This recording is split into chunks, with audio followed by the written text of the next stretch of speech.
आपके चैनल कहानी संग्रह में आपका स्वागत है। आज हम कक्षा 8 राजनैतिक जीवन में अध्याय 1 के प्रश्न उत्तर देखते हैं, तो शुरू करते हैं। एक लोकतांत्रिक देश को संविधान की आवश्यकता क्यों है? उत्तर, एक लोकतांत्रिक देश को संविधान की आवश्यकता क्यों होती है? इसके कई कारण हैं। जिन मूल आदर्शों के आधार पर हम नागरिक अपने देश में रहने की आकांक्षा रखते हैं, उनका उल्लेख संविधान में किया गया है। ये समाज की मौलिक प्रकृति को बताता है। देश की राजनीतिक प्रणाली की प्रकृति को परिभाषित करना। इसमें नियमों का एक समूह बताया गया है, जिसके आधार पर विभिन्न धर्मों और समुदायों के लोग एक दूसरे के साथ शांतिपूर्वक सह अस्तित्व में रह सकते हैं। 2. नीचे दिए गए दोनों दस्तावेजों के शब्दों पर गौर करें। पहला कॉलम 1990 के नेपाली संविधान से है। दूसरा कॉलम नेपाल के हालिया संविधान से है। 1990 नेपाल का संविधान भाग 7, कार्यपालिका नेपाल का 2015 का संविधान भाग 7, संघीय कार्यपालिका अनुच्छेद 35, कार्यकारी शक्ति, नेपाल साम्राज्य की कार्यकारी शक्ति महामहिम और मंत्रिपरिषद में निहित होगी। अनुच्छेद 75, कार्यकारी शक्ति, नेपाल की कार्यकारी शक्ति इस संविधान और कानून के अनुसार मंत्रिपरिषद में निहित होगी। नेपाल के उपरोक्त दोनों संविधानों में कार्यकारी शक्ति का प्रयोग कौन करता है? इसमें क्या अंतर है? उत्तर, नेपाल के 1990 के संविधान के अनुच्छेद 35 में देश पर शासन करने, नियम निर्धारित करने और देश का प्रबंधन करने की शक्ति देश के राजा और उसके अधीन नियुक्त मंत्रियों में निहित है। हालांकि नेपाल के 2015 के संविधान के अनुच्छेद 75 में कहा गया है कि देश के नियम, शासन और प्रबंधन मंत्रियों की देखरेख में देश के संविधान में उल्लिखित कानूनों पर आधारित होंगे। 3. यदि निर्वाचित प्रतिनिधियों की शक्ति पर कोई प्रतिबंध न हो तो क्या होगा? उत्तर, लोकतंत्र में देश के नागरिक अपने नेताओं को चुनने के लिए जिम्मेदार होते हैं। हालांकि इस बात की संभावना हमेशा बनी रहती है कि नेता अपने अधिकारों का दुरुपयोग करके गलत उद्देश्यों के लिए इसका इस्तेमाल कर सकते हैं। इसलिए संविधान में शक्तियों के ऐसे दुरुपयोग से देश की सुरक्षा के लिए उपाय किए गए हैं।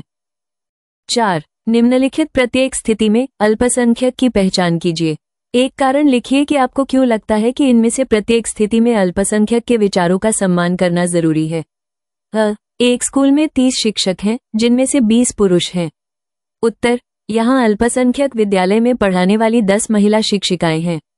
महिला शिक्षिकाओं के दृष्टिकोण को ध्यान में रखना जरूरी है, क्योंकि अल्पसंख्यक होने के बावजूद उनकी राय का बहुत महत्व है और बहुमत को ध्यान में रखकर लिए गए किसी भी निर्णय से महिला शिक्षिकाओं को असुविधा नहीं होनी चाहिए। एक शहर में 5% जनसंख्या बौद्ध है। उत्तर, यहाँ अल्पसंख्यक शहर की 5% बौद्ध आबादी है। उनके विचारों का सम्मान किया जाना चाहिए। सिर्फ इसलिए कि वे अलग धार्मिक मान्यताओं वाले अल्पसंख्यक हैं, उनका अनादर नहीं किया जाना चाहिए। कोई भी निर्णय बौद्ध आबादी की धार्मिक भावनाओं को ध्यान में रखकर लिया जाना चाहिए। एक फैक्ट्री के मेस में सभी कर्मचारियों में से 80% शाकाहारी हैं। उत्तर, यहाँ अल्पसंख्यक वे 20% मांसाहारी हैं जो फैक्ट्री मेस में खाना खाते हैं। यह जरूरी है कि फैक्ट्री मेस में तैयार किया जाने वाला खाना शाकाहारी और मांसाहारी दोनों के लिए हो। 50 विद्यार्थियों की एक कक्षा में 40 विद्यार्थी अधिक संपन्न परिवारों से हैं। उत्तर, इस मामले में अल्पसंख्यक वे 10 छात्र हैं जो संपन्न परिवारों से नहीं हैं। उनके दृष्टिकोण को ध्यान में रखना जरूरी है, क्योंकि वे स्कूल के विभिन्न खर्चों में योगदान नहीं दे पाएंगे और उन्हें इसके लिए अपमानित महसूस नहीं करना चाहिए। 5. बाईं ओर के कॉलम में भारतीय संविधान की कुछ प्रमुख विशेषताएं दी गई हैं। दूसरे कॉलम में अपने शब्दों में 2 वाक्य लिखकर बताएं कि आपके अनुसार यह विशेषता क्यों महत्वपूर्ण है। उत्तर, मुख्य विशेषता महत्व संघवाद यह इसलिए महत्वपूर्ण है क्योंकि भारत जैसे देश में लोग विभिन्न स्तरों पर रहते हैं और केवल एक स्तर की सरकार उन पर शासन नहीं कर सकती। इसलिए विभिन्न स्तरों के लिए एक सरकार का गठन महत्वपूर्ण है।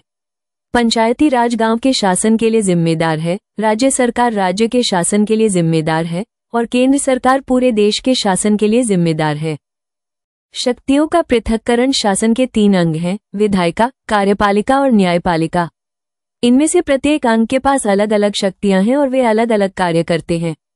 सरकार की किसी एक शाखा द्वारा सत्ता के दुरुपयोग को रोकने के लिए संविधान कहता है कि इनमें से प्रत्येक अंग को अलग अलग शक्तियों का प्रयोग करना चाहिए।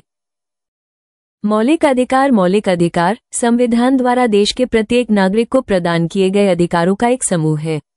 इन अधिकारों में स्वतंत्रता का अधिकार, समानता का अधिकार, शोषण के विरुद्ध अधिकार, धार्मिक स्वतंत्रता का अधिकार, सांस्कृतिक और शैक्षिक अधिकार और संवैधानिक उपचारों का अधिकार शामिल है। ये अधिकार देश के प्रत्येक नागरिक को समान समझे जाने, जाति, संस्कृति या धर्म के आधार पर भेदभाव न किए जाने, समान शिक्षा के अवसर प्राप्त करने और कानून के समक्ष समान होने का अधिकार देते हैं। संसदीय शासन प्रणाली एक लोकतांत्रिक सरकार वो होती है जहां देश के नागरिकों को अपने प्रतिनिधि चुनने का अधिकार होता है। संविधान बनाते समय ये सुनिश्चित किया गया था कि देश के प्रत्येक नागरिक को, चाहे वो किसी भी जाति, रंग, पंथ या धर्म का हो, सार्वभौम